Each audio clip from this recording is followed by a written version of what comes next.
जय हिंद दोस्तों। तो फोकस स्टडी विद अभी पे आपका बहुत बहुत स्वागत है।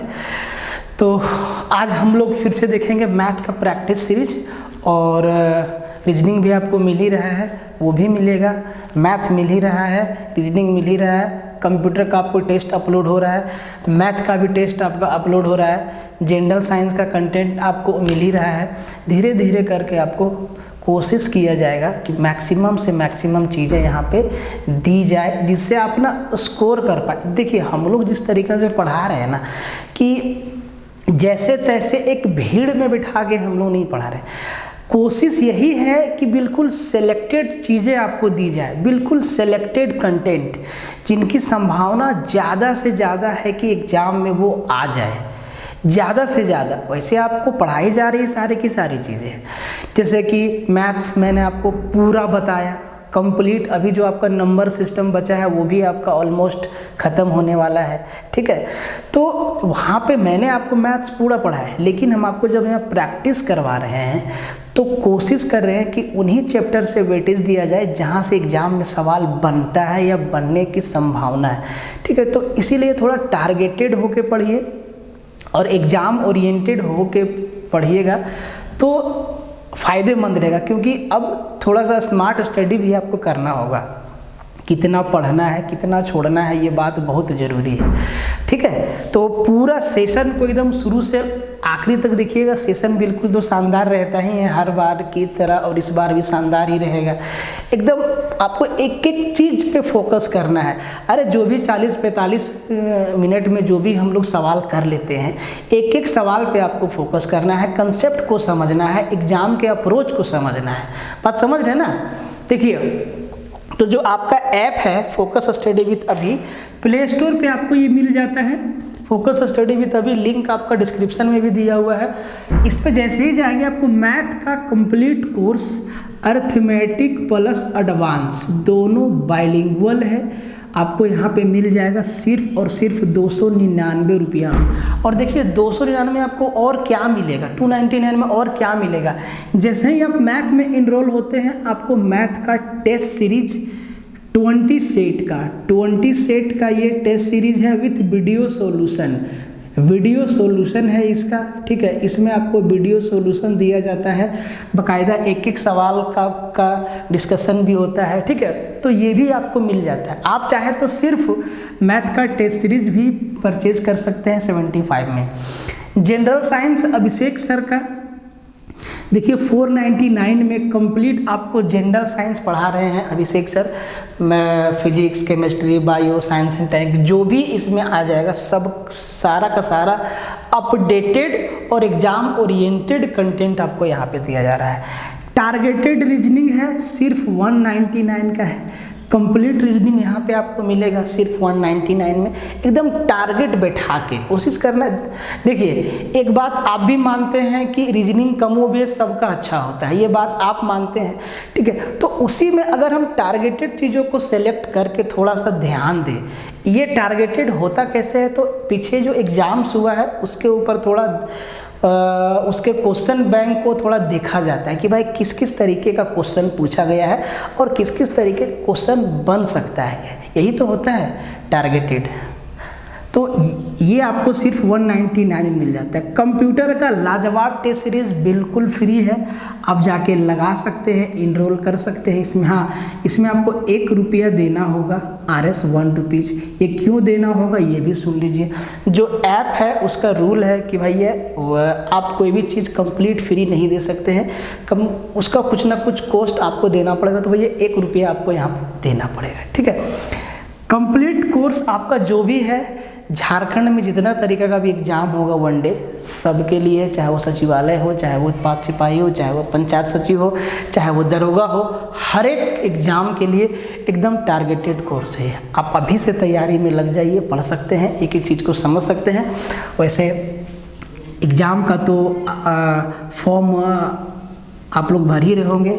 फॉर्म भराने फॉर्म फिल होना आपका चालू हो गया, तो फॉर्म को बिल्कुल ध्यान से भरिएगा, एक एक डिटेल को ध्यान से भरिएगा, उल्टा पलटा डिटेल को मत भर दीजिएगा, ठीक है। और हाँ, टेलीग्राम ग्रुप जो है ना अपना झारखंड स्पेशल, इसको ज्वाइन करना मत भूलिएगा। लिंक इसका डिस्क्रिप्शन में दिया गया है। JPSC और JSSC के नाम से आपका टेलीग्राम ग्रुप है, आप इसको ज़रूर ज्वाइन कर लीजिएगा। कुछ भी डाउट होगा ना भाई तो आप इस पे मैसेज करके पूछ सकते हैं, या आप व्हाट्सअप कर सकते हैं, या आप कॉल कर सकते हैं। सारा डिटेल आपको मिल जाएगा, ठीक है, टेलीग्राम चैनल पे या लिंक में, या दिया गया है आपका वीडियो के नीचे, वहाँ से भी आपका सारा का सारा डिटेल मिल जाएगा। तो इस जानकारी को आप लोग समझ गए होंगे। अब हम लोग अपना काम पे आते हैं। और देखिए एक बात समझ लिए कि बढ़िया से प्रैक्टिस करना चालू कर दीजिए, और जो चीज़ प्रैक्टिस में नहीं बनता है तुरंत उसी समय उस चीज़ को पढ़िए, खोजिए कि भाई ये सवाल है कहाँ से, ये सवाल कह क्या रहा है। समझ में आया बात? तो इसीलिए एकदम अब टाइम है नहीं आपके पास, आपको भी मालूम है कि टाइम नहीं है, और वाकई में टाइम नहीं है, तो इसीलिए बढ़िया से पढ़ा जाए, कायदे से पढ़ा जाए। सीट भी अच्छा खासा है तो फ़ायदा भी होगा आपको, ठीक है। देखिए सवाल को, नंबर सिस्टम से सवाल है, और जब ऐसा सवाल आए ना तो आपको डिटेल में जाने की बिल्कुल आवश्यकता नहीं है। आप ऑप्शन से आंसर दीजिएगा, ऑप्शन को ही क्वेश्चन में सेटिस्फाई करवा देना है। पहले देख लीजिए सवाल कहता क्या है, समझिए बढ़िया से। कहता है कि 2 अंकों की संख्या के अंकों का योग 9 है। 2 अंक का एक संख्या है और उसके अंकों का योग 9 है। तो ऑप्शन में देखिए चार ऑप्शन है, 4 संख्या है। तो चारों संख्या में देखिए, एक 54 है, 5 और 4 9, 36 है, 6 3 9, 72 है, 7 2 9, 18 है, 1 8 9। तो चारों चारों संख्या के अंकों का योग तो 9 है।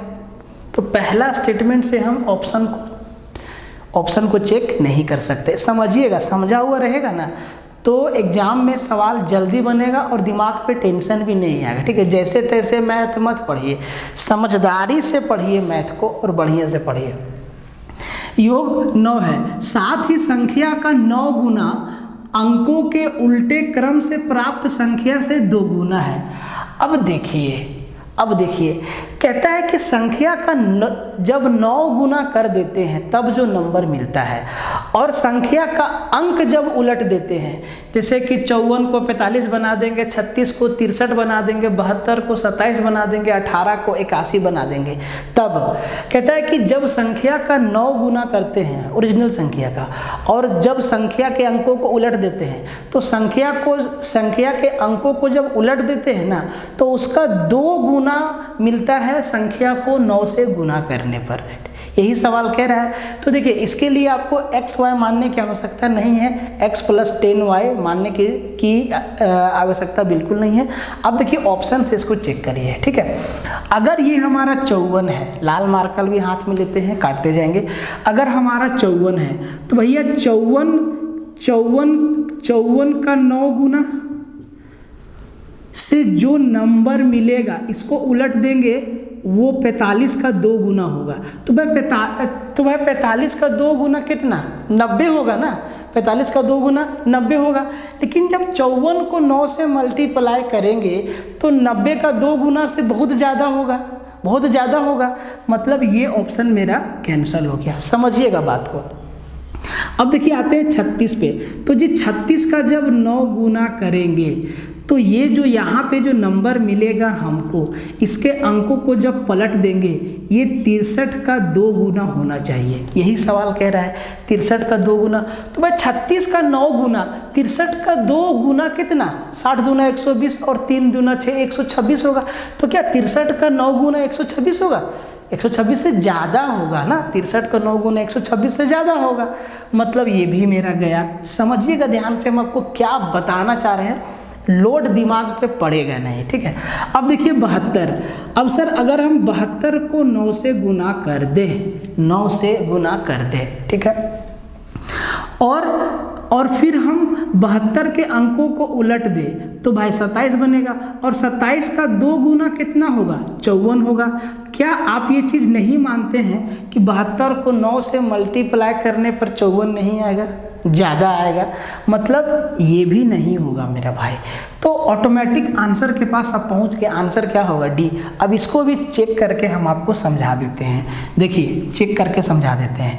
चाहे तो आप इसको बेसिक से भी कर सकते हैं, बस नुकसान होगा तो समय का, और उसी को बचाना है। ठीक है, देखिए 18 का 9 गुना करिए तो 9 8 72, 9 कम 9 और 7 16 162 हुआ। 18 9 162 और 18 के अंकों को उलट दीजिए 81। अब देखिए क्या 81 का 2 गुना 162 है? बोलेंगे सर है, मतलब 18 हमारा क्या हो गया, आंसर हो गया। वो संख्या क्या है, 18 है। यही चीज़ आपसे पूछा है। तो अगर इस तरीक़ा से तोड़िएगा ना, अब आप कहेंगे सर आप तो ऑप्शन आप ही जो है क्वेश्चन बनाए हैं, ऑप्शन बनाए, इतना हमको फालतू का टाइम नहीं है। ठीक है, एग्जाम में सवाल आया सीधा रख दिए ऑप्शन सहित, करता होगा कोई और लोग, मेरे पास टाइम नहीं है, मेरे पास टाइम बिल्कुल नहीं है ये काम करने का। ठीक है, तो ये चीज़ आप समझिए, ये चीज़ आप समझिए कि कैसे आपको सॉल्व करना है आंसर को, क्वेश्चन को परीक्षा में। ठीक है, सवाल को एकदम छोटा सा सवाल है लेकिन कंसेप्ट है। कहता है कि 5 और 7 के बीच आने वाली परिमेय संख्याओं की संख्या क्या है?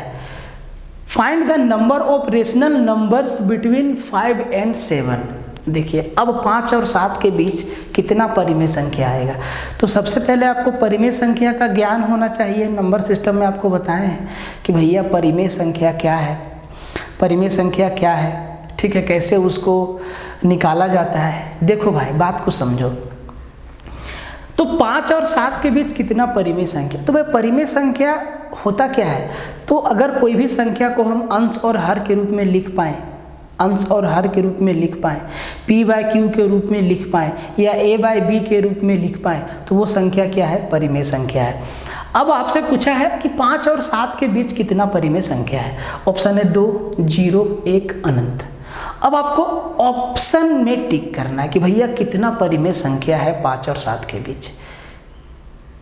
आप कहेंगे सर 5 और 7 के बीच परिमेय संख्या एक ठो है, 6, एक है, कोई कहेगा 2 ठो है, कोई कहेगा अनंत है कितना, कितना परिमेय संख्या है 5 और 7 के बीच, या कोई भी दो पूर्णांक के बीच कितना परिमेय संख्या होगा। अब ये बता दीजिए कोई भी दो पूर्णांक के बीच, कोई भी दो पूर्णांक के बीच कितना परिमेय संख्या होगा। तो आपको याद रखना है बाबू कि कोई भी दो पूर्णांक के बीच अनंत परिमेय संख्या है, बहुत सारा परिमेय संख्या है, उतना हम लोग ज्ञात ही नहीं कर सकते हैं। ठीक है, तो दो पूर्णांक के बीच हमेशा परिमेय संख्या का जो संख्या होगा वो अनंत होगा, बहुत होगा, हम लोग ज्ञात ही नहीं कर सकते हैं कि कितना होगा। ये बात हमेशा याद रखना है। ठीक है, ये इस दिमाग में नहीं रहना है कि 5 और 7 के बीच में 6 है और 6 को हम 6/1 मतलब p बाय क्यू के रूप में लिख सकते हैं तो सर 1 होगा, ऐसा बात नहीं है। बहुत सारा फ्रैक्शन बनेगा 5 और 7 के बीच में, 5 और 7 के बीच में बहुत फ्रैक्शन बनेगा जिसको आप गिन नहीं सकते हैं। तो ये चीज़ याद रखिएगा मेरा बात कि दो पूर्णांक के बीच हमेशा अनंत परिमेय संख्या होगा, अनंत परिमेय संख्या होगा। एकदम भेजा में डाल लीजिए ये बात। ठीक, देखिए सवाल को, एकदम छोटा सवाल है, एक लाइन का सवाल है, आपसे गलती एग्जाम में होना तय है। देखिए परीक्षा लेने वाला जानता है, जो क्वेश्चन सेट करता है उसको मालूम रहता है कि बच्चा लोग एग्जामिनेशन हॉल में अकबकी में रहता है, प्रेशर में रहता है, और वो ऐसा छोटा छोटा बेसिक क्वेश्चन का ढेला मारेगा ना कि आप फंस जाएंगे। एकदम छोटा सवाल रहेगा, एक लाइन का सवाल रहेगा, लेकिन सवाल में दम रहेगा। अगर बेसिक होगा तो बनेगा, नहीं होगा तो नहीं बनेगा। जैसे कि ये सवाल कहता है कि सबसे छोटा पूर्णांक ज्ञात करिए। सबसे छोटा इंटीजर कौन सा है जिसका घन स्वयं के बराबर है?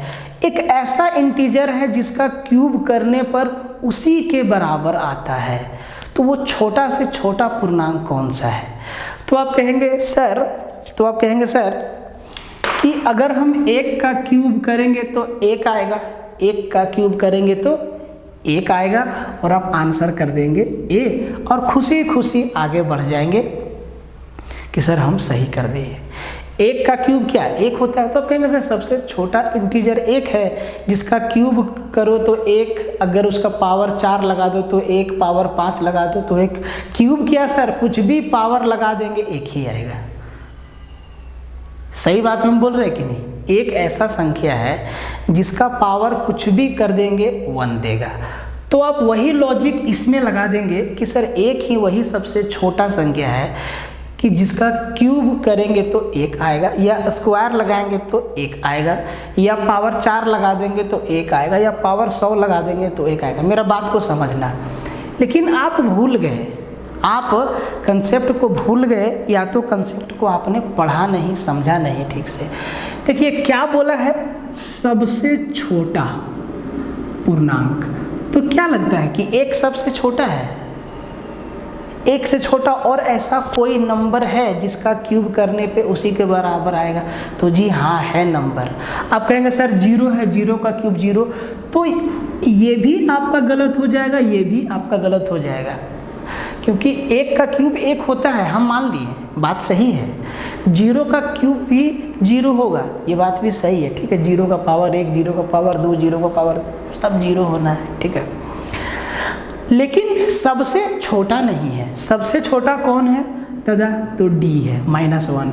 -1 का क्यूब करिए तो क्या आएगा? -1 गुना -1 गुना -1, तो 1 1 1 इंटू 1 देगा, minus into minus, plus plus into minus minus. तो -1 वो सबसे छोटा इंटीजर है जिसको क्यूब करेंगे तो -1 ही आएगा। एकदम छोटा सा कंसेप्ट है, आप भी समझ रहे हैं कि एकदम छोटा सा है। लेकिन जब आप प्रेशर में रहेंगे ना एग्जाम में, तो सीधा 1 पे आपका नज़र जाएगा और आंसर करके खुशी खुशी आ जाएंगे। उसके बाद देखेंगे कि भाई ये तो ब्लंडर हो गया, जो नहीं होना चाहिए वो हो गया, और 3 नंबर मेरा पानी में चल गया, ऊपर से वो और तो और नेगेटिव में भी घुस गया मेरा नंबर। बात समझ में आ रहा है? इसीलिए समझिए, प्रैक्टिस सेशन में हम करते क्या है, आपके लिए हर तरीके का सवाल लेके आते हैं। जैसे कि आज हम आपको चाह रहे हैं कि नंबर सिस्टम का सवाल दे जाता, ताकि आप समझ पाएँ, ठीक है। देखिए इन सब सवालों का वेटेज एग्जाम में बहुत ज़्यादा है, हर एक एग्जाम के लिए कॉमन सवाल है। कहता है कि किस विकल्प में भिन्नों को आरोही क्रम में व्यवस्थित किया गया है। आरोही मतलब असेंडिंग ऑर्डर, बढ़ते क्रम, और अवरोही मतलब डिसेंडिंग ऑर्डर, घटते क्रम। तो सबसे पहले देखिए कि क्या चारों ऑप्शन में फ्रैक्शन एक ही है कि अलग अलग फ्रैक्शन है। तो 9/11, 9/11, 9/11, 9/11, 6/7, 6/7, 6/7, 6/7, 5/6, 5/6, 5/6, ठीक है, और 5/6, 2/5, 2/5, 2/5, 3/8, 3/8, सब में एक ही फ्रैक्शन है, इधर उधर लिख दिया है।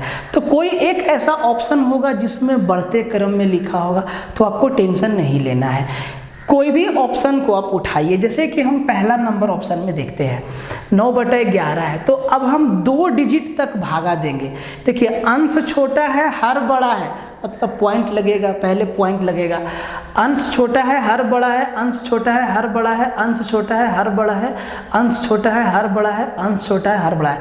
ये सब चीज़ दिमाग में सेट रहेगा ना, तो वहाँ पे सीधा आप लोग एक्शन लेंगे। बात को समझिए, ठीक है, बात को समझिए कि ये सब बात जब दिमाग में फिट रहेगा ना, तो बस एग्जामिनेशन हॉल में आपको एक्शन लेना है, सीधा सॉल्यूशन पे आना है। तो ध्यान देना है कि भैया पॉइंट के बाद 2 डिजिट तक सबको भागा देना है। तो अगर हम 9 को 11 से भाग लगाएं, 11 से भाग लगाए, तो भैया पहले पॉइंट लगाएंगे, यहाँ पे 90 हो जाएगा, तो 11 8 88, 2 बचेगा, 11 एकम 11, 0.81 आएगा, ठीक है। अब 6 को 7 से भाग देना है, तो पॉइंट लगेगा, यहाँ पे 60 बनेगा, और 7 8 56, और 4 40, और 7 बचे 35, 2 डिजिट तक आपको भागा देना है, ठीक है।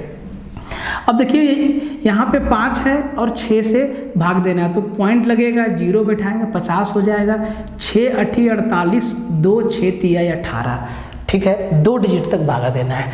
अब देखो यहाँ पे 2 है और इसको 5 से भागा देना है, पॉइंट लगेगा, 0 बैठाएंगे, 5 चौके 20, 0, इसको 40, ठीक है। अब यहाँ पे 3 है, 8 से भागा देना है, पॉइंट लगाएंगे, यहाँ पे 30 हो जाएगा, और 8 3 24 होगा, 8 3 24 होगा, 6 60, और 8 7 56, 2 डिजिट तक भागा देना है। अब देखो सब में यही वाला फ्रैक्शन है, ठीक है। अब देखो हमें आरोही क्रम में सजाना है, छोटा से बड़ा की ओर जाना है, तो सबसे छोटा कौन? सबसे छोटा कोण 3.7, तो 3/8 क्या है, सबसे छोटा है, तो 3/8 पहले होगा, सबसे पहले 3/8 होगा। कौन सा ऑप्शन में पहले 3/8 है भाई, एक ही ऑप्शन में 3/8 है। यही तो एग्जामिनर आपसे चाहता है कि आप उसके हिसाब से सोचे, आंसर आपको खटाक से मिलेगा। तो देखो आंसर तो हम टिक कर दिए, एक बार सजा देते हैं। तो सबसे छोटा कौन है सर, 3/8, ध्यान देना। उसके बाद यहाँ पे 37 है, 37 से बड़ा है 40, तो 2/5, तो भैया 2/5। और 40 से बड़ा है आपका 81, मतलब 9/11, देखिए है ना सही। उसके बाद 81 से बड़ा है 83, मतलब 5/6, और 83 से बड़ा है 85, मतलब 6/7। यही ना आपका असेंडिंग ऑर्डर है भाई। देखिए तो ये सब सवाल ना बहुत कॉमन सवाल है और एग्जामिनर का फेवरेट सवाल है। डाल देगा सवाल। और अगर थोड़ा सा, और देखिए एक टाइप का सवाल यहाँ से और आता है, सीख लीजिए, समझ लीजिए और इसको याद रखिएगा, ठीक है। इस जो हम आपको बताने जा रहे हैं इसको याद रखिएगा, ठीक है। कहीं ना कहीं सवाल आपको मिलेगा, अगर बढ़िया जगह से प्रैक्टिस करेंगे तो झोल फांस से काम नहीं चलेगा, ठीक है। सचिवालय में नौकरी लेना आसान नहीं है, मेरा बात आप याद रखिएगा। और वो भी अब के सरकार में जो नीति बनाया है, ये तो महाघटिया नीति है और बहुत मुश्किल काम है। आपको लगता होगा प्रैक्टिस सेट लगा के कि नहीं हम तो कर ले रहे, कर एग्जाम में जाइएगा, एकदम सीन बदल जाएगा, सीन पूरा उल्टा हो जाएगा, मेरा बात आप याद रखिएगा। तो एक टाइप का सवाल इसमें और पूछता है कि इसमें ना आपका एक ही टाइप का भिन्न था, मतलब 9/11, 6/7, 5/6, 2/5, 3/8 ही सब में है, उसी को आगे पीछे करके दिया था। जब टफ करना होगा ना एग्जामिनर को, तो चारों ऑप्शन में अलग अलग फ्रैक्शन देगा, चारों ऑप्शन में अलग अलग फ्रैक्शन देगा। मतलब ये काम आपको चारों में करना होगा, तब जाके आप ऑप्शन तक पहुंच सकते हैं। चाहे आप क्रॉस प्रोडक्ट लगा लीजिएगा, इसको इससे मल्टीप्लाई, इसको इससे, इसको इससे, इसको इससे, इसको इससे, वो भी आप कर सकते हैं, कोई दिक्कत नहीं है। तो इसमें सजा हुआ है, ठीक है, सजा हुआ है। देखिए उसको भी सीख लीजिए। देखिए 5 को 3 से गुना करिए 15, और 8 को 2 से गुना करिए 16। जिसके माथा पर जैसा नंबर वैसा वैल्यू। 3 के माथा पर 15 है, मतलब 3/8 छोटा है, 2/5 क्या है, बड़ा है। अब देखिए इन दोनों में तो ये 11 दूना 22 हो जाएगा और 9 पचे 45 होगा, ये बड़ा है। उसके बाद 9 छके 54 और 11 पचे 55, ये बड़ा है। और 7 पचे 35 और 6 छके 36, ये बड़ा है, ठीक है। तो ऐसे भी आप कर सकते हैं, लेकिन इस वाला मेथड से ना सीधा आप सजा दीजिएगा एक बार में। तो याद रखिएगा 2 टाइप का पूछेगा आपसे, अगर टफ करना रहेगा तो चारों ऑप्शन में अलग अलग दे दे। इस सवाल को तुलना करने वाला सवाल है, घातांक और करने में आपको हम ऐसा सवाल बताया है।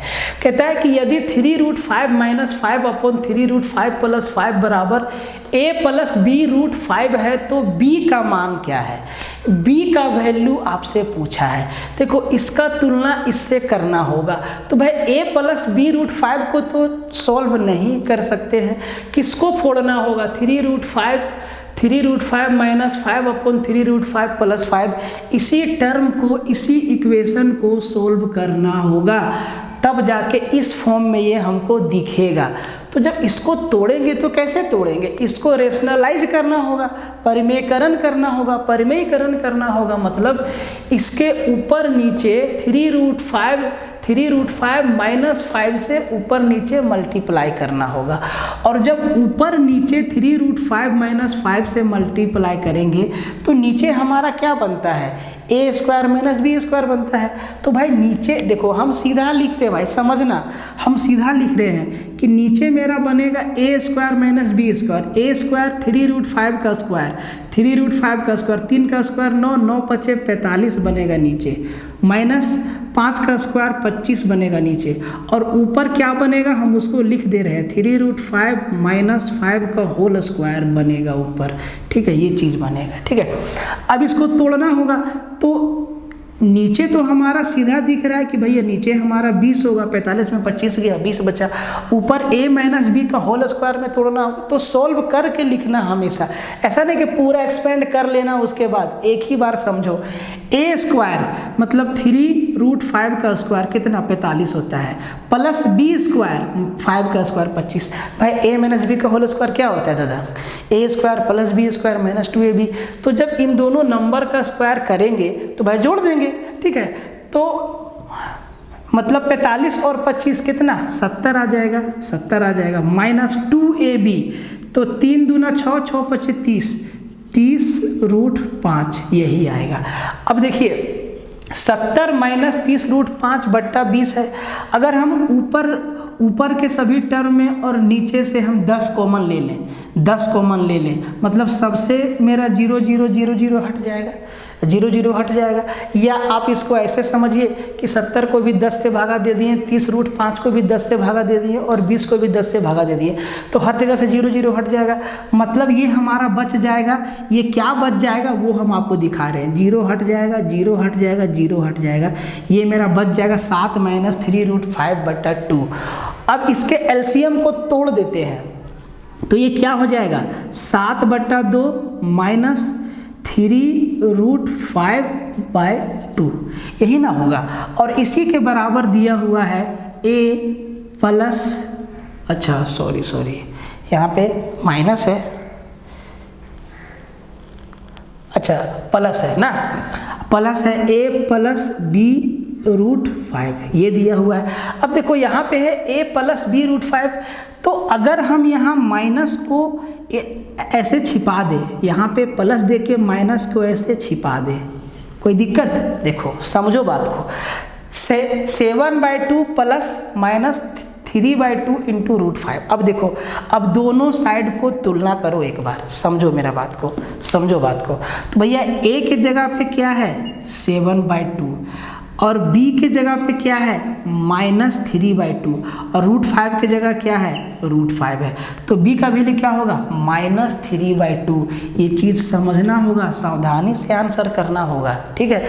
माइनस 3/2 हमारा क्या होगा, इसका b का वैल्यू होगा और यही आंसर होगा, ठीक है। देखिए इस सवाल को, बढ़िया सवाल आपके लिए लाए हैं कि ताकि एग्ज़ाम में सही प्रैक्टिस आप करके जाए। कम से कम आप मेरे ऊपर या अभिषेक सर के ऊपर ये आरोप ना लगाएं कि आपने प्रैक्टिस सही तरीक़ा से नहीं करवाया, ठीक है। आरोप पसंद नहीं है, हाँ शिकायत पसंद है कि भाई सर आप थोड़ा सा सुधार लीजिए ऐसे वैसे ही चीज़, लेकिन आरोप पसंद नहीं है, क्योंकि हम लोग कोशिश कर रहे हैं कि आपको बेहतर से बेहतर कंटेंट दिया जाए ताकि आप लोग हार के ना आए, एग्जामिनेशन हॉल में लगे कि हाँ भाई पढ़ के आए हैं, सवाल बनता है, बन रहा है और सारा का सारा सवाल बनेगा। कहता है कि 7 का पावर 25 गुना 5 का पावर 13 गुना 11 का पावर 9 और 7 का पावर 10 गुना 5 का पावर 23 गुना 11 का पावर 3 और 7 का पावर 31 गुना 5 का पावर 3 गुना 11 का पावर 21 का एलसीएम क्या होगा, लघुत्तम समापवर्तक क्या होगा, इसका एलसीएम आपसे पूछा है।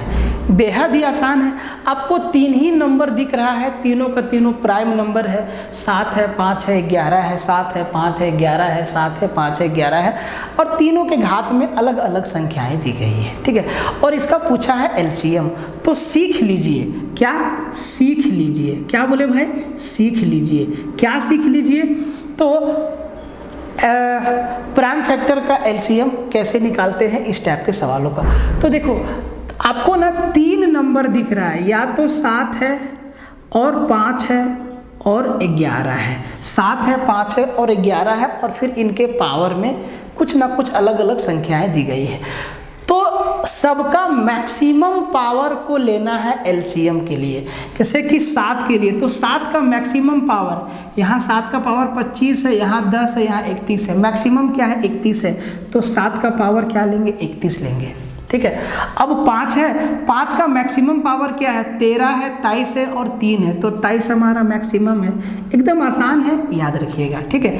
11 का मैक्सिमम क्या है, यहाँ 11 का पावर 9 है, यहाँ 3 है, वहाँ 21 है, मतलब 21 है।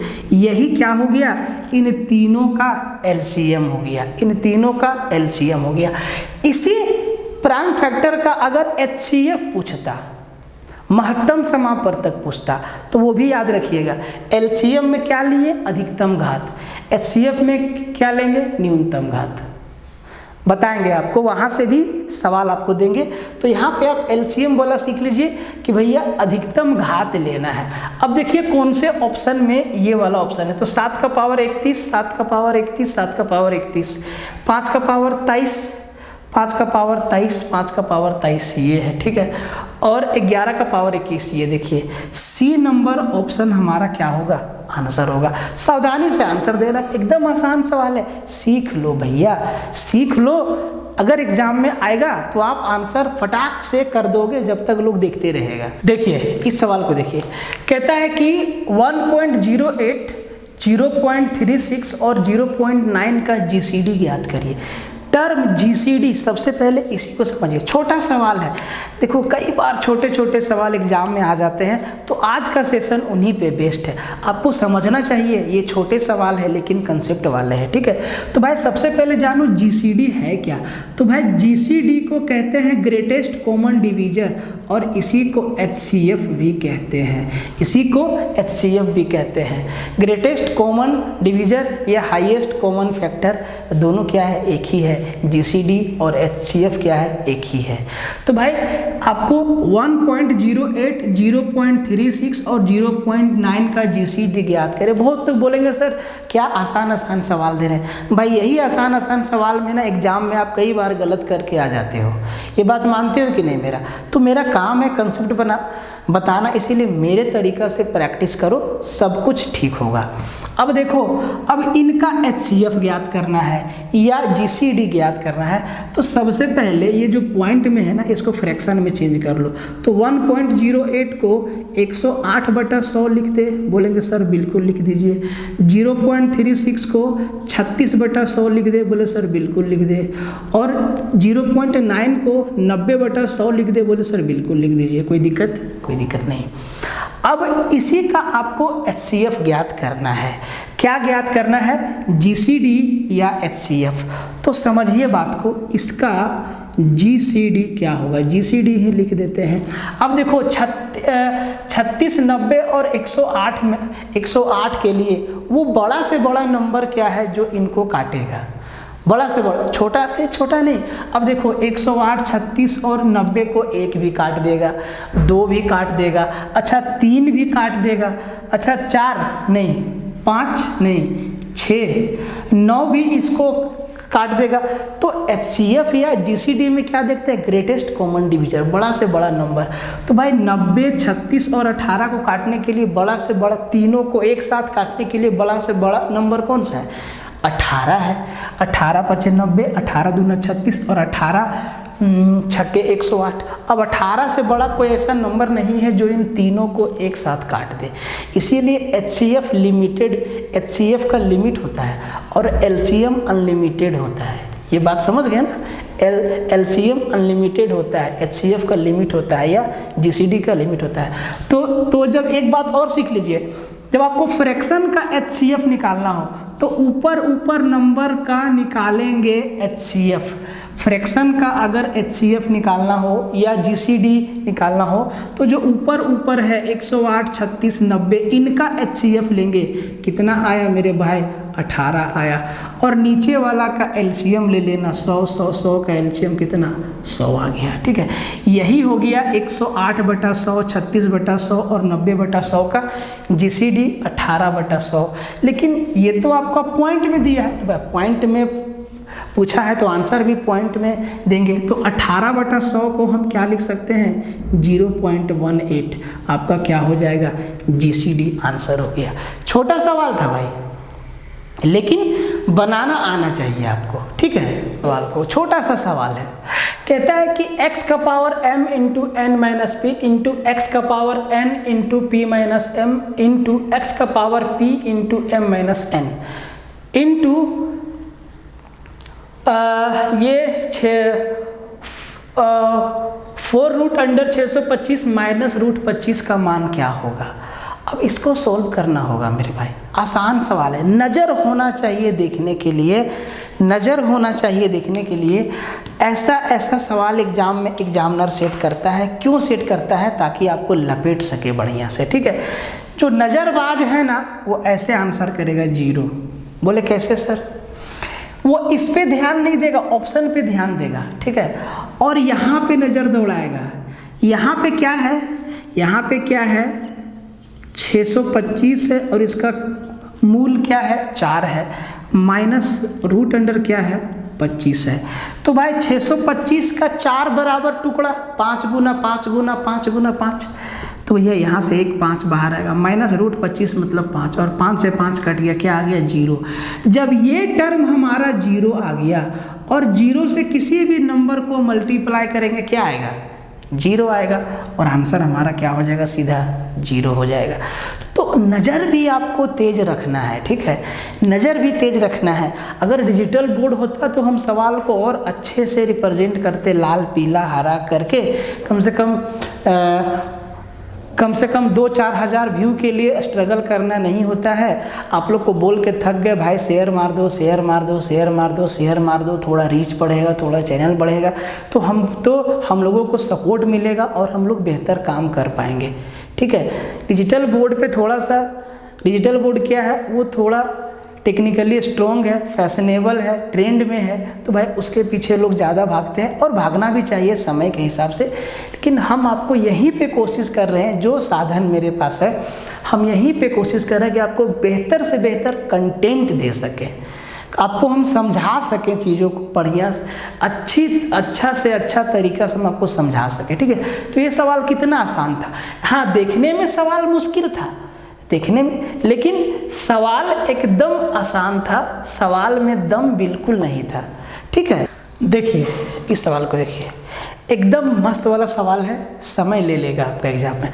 आज का कलेक्शन वैसा ही सवालों का हम लेके आए हैं कि ताकि आपको समझ में आए कि ऐसे ऐसे सवाल भी एग्जाम में आएंगे तो लगेगा कि भाई सवाल आसान है, लेकिन कहीं ना कहीं आप मिस्टेक कर देंगे। एग्जामिनर यही तो चाहता है आपसे, ठीक है, कि आप कहीं ना कहीं मामला को फंसा दें। देखिए, अरे कोई दिक्कत नहीं, समझिए 5/8 का पावर है -7 और 8/5 का पावर है -4, ठीक है, और फिर आपका 1/4 का पावर है -3। एग्जैक्टली यही सवाल है, 5/8 का पावर -7, 8/5 का पावर -4 और 1/4 का पावर है -3, ठीक है। अब देखिए घातांक और करने का नियम आपको मालूम है, ये 5/8 और 8/5 एक दूसरे के उल्टे ही तो हैं, एक दूसरे के उल्टे ही तो हैं, तो किसी एक को कर देते हैं सीधा। तो 5/8 का पावर -7 है, तो क्या हम इसको लिख सकते हैं 8/5 का पावर 7, पावर को हम पॉजिटिव में ले आए, 8/5 का पावर क्या ले आए? 7 लेके आए। अभी ये जो होल पावर -3 है इसको छोड़ते हैं, ठीक है, अंदर वालों को पहले तोड़ते हैं, फिर क्या है, अरे ब्रैकेट हटाओ ना भाई, अच्छा ये पूरे पे है ना, चलो पूरे पे लगाते हैं। फिर ये 8/5 का पावर क्या है? -4 गुना 1/4 का पावर है -3, तो क्या इसको हम 4 का पावर 3 लिख दें सीधा? बिल्कुल, फॉर्मूला आपको पता है, बताए हैं। अब देखिए बेस सेम है, पावर को जोड़ देंगे, बेस सेम है, पावर को जोड़ देंगे, तो भाई बेस सेम है। अभी हम ये -3 जो होल पावर है उसको साइड में रखें, ठीक है, उसको हम कैलकुलेशन में शामिल नहीं किए हैं। तो बेस सेम है तो जोड़ देंगे, मतलब 7 + -4, मतलब 7 में 4 गया तो 3 बचा, तो ये बचा 8/5 का पावर 3 गुना 4 का पावर 3, यही बचा मेरे भाई। अब देखो इन दोनों को भी करना होगा सेम, 8 और 4 को भी करना होगा सेम, तो 8 और 4 किसका मल्टीपल है? 2 का मल्टीपल है। अब एक बात बताइए, आपको हम समझाते हैं डिटेल से। यहाँ 8/5 का होल पावर 3 है, गुना में 4 का क्यू है। क्या हम इसको ऐसे लिख सकते हैं? होल पावर है तो अलग अलग कर सकते हैं, हम इसको ऐसे लिख सकते हैं 8 का पावर 3/5 का पावर 3 गुना 4 का पावर 3। बोले सर एकदम कर सकते हैं कि नहीं? बराबर देखो 8 का पावर 3 है तो 8 क्या है? 2 का पावर 3, 8 क्या है? 2 का पावर 3 और उस पर पावर 3 है, मतलब ये हो गया 2 का पावर 9, ठीक है, गुना 4 क्या है, 4 क्या है, 2 का पावर 2, मतलब इसको हम लिखेंगे 2 का पावर 6 बटा 5 का पावर 3, यही ना हो गया। मतलब 2 का पावर 9 और 2 का पावर 6 कितना हो गया, 9 और 6 15, 2 का पावर 15 बटा 2 का पावर 3, यही हुआ बात यही हुआ अभी तक। कोई दिक्कत नहीं। अच्छा सॉरी, यहाँ 5 का पावर 3 है ना, 5 का पावर 3 है। अब देखो अभी इन पे ना होल पावर, अब इन पे होल पावर माइनस का 3 लगा हुआ है कि नहीं भाई। तो इसको हम पॉजिटिव में चेंज कर लेते हैं, तो ये हो जाएगा 5 का पावर 3 बटा 2 का पावर 15 और सब पे पावर क्या हो गया, 3 हो गया। सब पे पावर 3 हो गया। अब देखो इस 3 को भी हम खोल लेते हैं, तो ये 3 इससे भी गुना हो जाएगा और ये 3 इससे भी गुना हो जाएगा। बात बराबर है। अब जरा ऑप्शन को ध्यान से देखो। ऑप्शन है 5/4, 5/4, 32/5, 5/32, पावर में है 9, 7, 9, 9। अब पावर में अगर हमको 9 बाहर, तो देखो पावर में तो 7 बाहर होगा नहीं, पावर में तो 7 कॉमन आएगा नहीं, ऊपर नीचे से कॉमन क्या आएगा, 9 कॉमन आएगा। तो अगर ऊपर से हम 9 कॉमन ऐसे कर दें, अगर 9 कॉमन कर दें तो ऊपर क्या बचेगा, सिर्फ 5 बचेगा। ठीक है, सिर्फ 5 बचेगा। और यहाँ पे 2 का पावर 15 गुना 3, 15 तिया 45। अब 45 को 2 टुकड़ा करो जिसमें एक फैक्टर 9 हो, 9 बचे 45, तो 9 बाहर लाए तो यहाँ बचा 2 का पावर 5। और 2 का पावर 5 मतलब क्या, 5/2 का पावर 5 और 2 का पावर 5 मतलब क्या, 32। मतलब ये हो गया 5/32 का होल पावर 9। किस ऑप्शन में है, ऑप्शन नंबर डी हमारा क्या हो गया, आंसर हो गया। आसान सवाल नहीं था, घुमाना था इसको, आसान सवाल नहीं था, इस सवाल को घुमाना था। अच्छा इस सवाल में कहाँ पे ट्रिक लगा दोगे बताओ, क्योंकि minus minus minus minus power है, अगर एक जगह भी घुमाने में गलती हो गया तो ऑप्शन गलत मिल जाएगा। इसीलिए 32/5 भी है, 5/32 भी है, और दोनों पे सेम पावर 9 भी है। ठीक है, और अगर एग्जामिनर थोड़ा सा और घुमाना चाहे तो 5/4 का पावर भी आपका 9 लिख देगा। ले भाई 5/4 और इसको कर देगा 4/5, ऐसे घूमते रहिए, सबका पावर 9 9 है। समझ में आया मामला। तो ये तरीका वाला सवाल है कि एग्जाम में इसको फोड़ना कैसे, समझ में आया। देखिए एकदम छोटा सवाल है, एग्जाम में आपको घुमा सकता है ये सवाल, कुछ भी नहीं है, लेकिन प्रेशर में आप रहेंगे घुमा देगा। कहता है कि यदि √9 = 3 है, दे दिया है कि √9 = 3 है, तो √81/√3 का मान क्या होगा। भाई इससे निहायत आसान सवाल तो हम देखे ही नहीं, लेकिन ये सवाल भी एग्जाम में आया हुआ है। अब आप जरा विचार कीजिए कि किस लिहाज से ये सवाल दिया होगा। वो जानता है कि बच्चा प्रेशर में रहता है, उसके साथ खेलो। अगर वो प्रेशर हैंडल कर लिया, मतलब सवाल को सही बना दिया, तो भैया वो सिलेक्ट है। ये बात आप समझिए, इस मेंटालिटी को आप समझिए, प्लीज़ समझिए। ठीक है, देखो भाई, तो √9 = 3 दिया है, तो कहता है कि √81/√3 का वैल्यू कितना होगा। तो एक चीज़ तो आपको मालूम है कि अगर हम इस टर्म को देखें तो √81 को हम क्या लिखेंगे, 9 लिखेंगे, और बट्टा में क्या है, √3 है। 9 को हम क्या लिखेंगे, 3 × 3 लिखेंगे, बटा में क्या है, √3 है। यही बात है ना। अब √3 है और √9 का वैल्यू 3 दिया है। अब बात को समझिए वो कहना क्या चाह रहा है। अब देखिए अगर हम 3 को हम क्या लिख, इस 3 को 3 × 3 है, तो 3 को हम क्या लिख सकते हैं, √3 × √3 लिख सकते हैं, बिल्कुल लिख सकते हैं। √3 × √3 3 होगा, और अपोन में क्या है, √3। अब ध्यान से देखो, ये √3 और √3 आपका कैंसिल हो जाएगा, क्या बचेगा, 3 √3 आपका क्या हो जाएगा, सीधा आंसर हो जाएगा। 3 √3 आपका क्या हो जाएगा, सीधा आंसर हो जाएगा। समझ में आया। मामला समझा। तो भाई इस तरीके का भी प्रैक्टिस आपको करना चाहिए ताकि आप चीज़ों को समझ सके और अपना तैयारी को बेहतर से बेहतर अंजाम तक पहुंचाइए। रुकिए मत, रुकने का समय अब है नहीं, रुकने का समय गया। ठीक है, मिलते हैं फिर एक नए वीडियो में, तब तक के लिए जय हिंद।